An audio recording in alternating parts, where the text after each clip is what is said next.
Hey everyone, it's MJ and welcome to my channel. If you clicked on this video, then you should know I made the switch. As in, I traded my Nintendo Switch, the 2017 model, and upgraded to the OLED model. The OLED model is a Switch that was released towards the end of last year. Some people assumed this was going to be a Pro model, but that's not entirely the case. It's retained some of the features from the 2017 model, such as handheld mode, USB-C charging, and docked mode. It does bring new features like the upgraded screen and more storage than the 2017 model.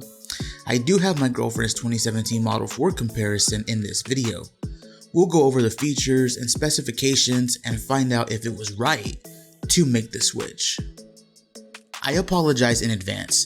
I didn't record the unboxing, but here's a picture I took upon purchase. The first thing that stood out to me was the box because it's not shaped like the older one. When you open it up, you're greeted with the OLED switch and the Joy-Cons. As you can see, I opted for the all-white version and not the neon. I assume the Joy-Cons are the same because considering on the Nintendo site, there isn't a separate OLED Joy-Con section. We have an HDMI port, most likely not 2.1 since this doesn't support 4K gaming. I'll get into that later in this video as well. We have the Joy-Con grip and straps, depending on what you prefer to use. The USB-C power connector, and funny enough, I sometimes use it for other USB-C devices. Last but not least, the dock, in all white, which I must say looks really sleek. As for the specifications, they are somewhat similar to the 2017 model, but there are upgrades that includes 7.0 OLED screen, NVIDIA custom Tegra processor, 64GB with expandable storage up to 2TB, built-in wire LAN port, and enhanced audio. This is the drawing feature for this model, and I must say, the pictures you've seen do not do it justice, and I'm not sure I can either. This screen is so beautiful in person and is a noticeable upgrade to the 2017 LCD screen. For people who don't know, OLED allows for greater dynamic range, inky blacks that disappear into the bezels, and colors that just pop. It's still just 1280 by 720 like the 2017 model, which means it does have a lower pixel density considering that this Switch does have a larger screen, but trust me, none of that matters when you're looking at this screen. I can't praise the OLED screen enough. While the design remains somewhat similar to the 2017 model, we do have smaller bezels, and I think that makes this OLED model look just a little bit more modern. We also have an updated kickstand. It's wider and almost matches the size of the Switch. This makes it a lot easier to use tabletop mode. The fact that it's more adjustable and it doesn't feel flimsy is just a major W in my opinion. I honestly don't know why this wasn't a thing on the 2017 model if you want me to be honest. It is a little bit heavier than the 2017 model, but it doesn't affect everyday use. To be honest with you, just holding the OLED model feels more premium than the 2017 model.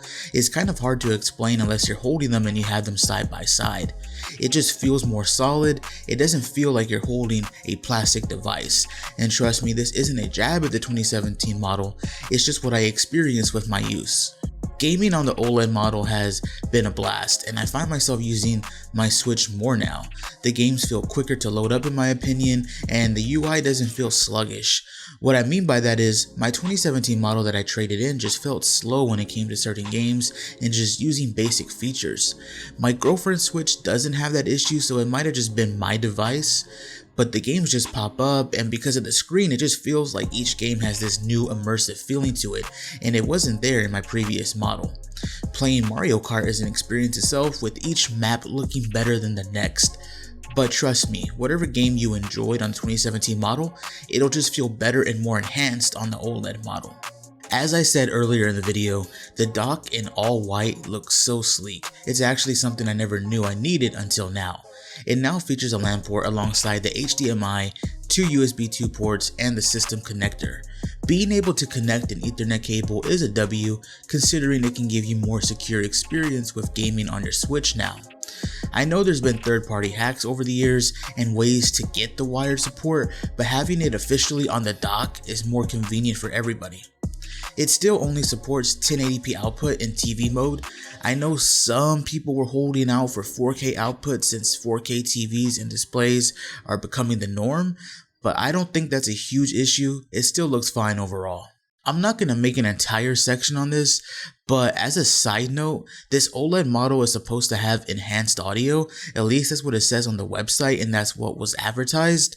But I honestly could not tell the difference at all when compared to the 2017 model. And just for reference, here is the 2017 model speakers versus the OLED speakers.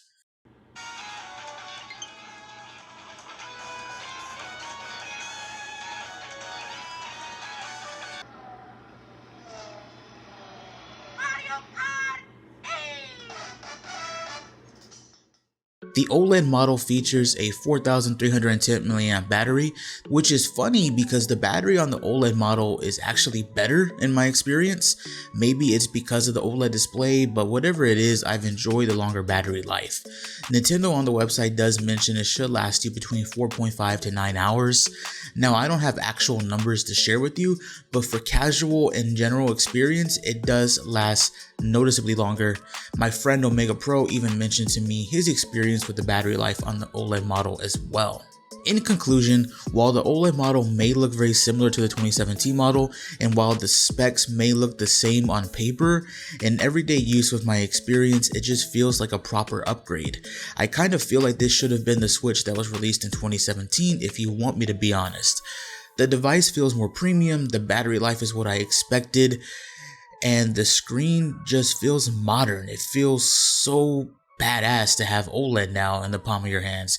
And while I know some may not see this as an upgrade, I do think for me, it was right to make the switch.